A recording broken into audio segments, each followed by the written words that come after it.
25 বছৰ বয়সৰ ৰিলেশনশ্বিপ লাগে নে কেৰিয়াৰ লাগে?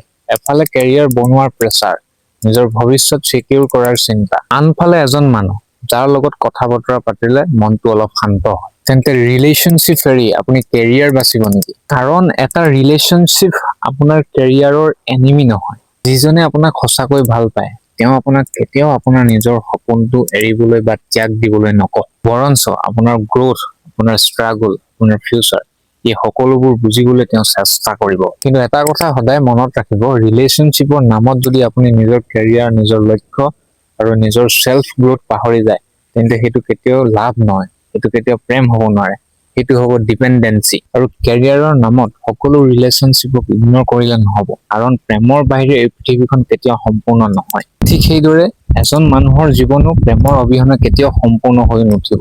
25 বছৰ বয়সত আপোনাৰ প্ৰায়োৰিটি হ'ব লাগে নিজকে বিল্ড কৰা, ফাইনেন্সিয়েলি ইণ্ডিপেণ্ডেণ্ট হোৱা আৰু নিজৰ পাৰ্চনেলিটি উন্নত কৰা। আৰু যদি আপোনাৰ জীৱনত কোনোবা আছে তেন্তে তেওঁকো হাতত হাত ধৰি দুয়োৰে ইজনে সিজনৰ হাতত হাত ধৰি দুয়ো একেলগে আগুৱাই যাব লাগে সপোন বুটলিবলৈ। কাৰণ জীৱনত এজন মানুহক পাবলৈ নিজৰ ফিউচাৰ হেৰুৱাব নালাগে, আৰু ফিউচাৰ বনাবলৈ আপুনি সঁচা মানুহজনকো হেৰুৱাব নালাগে।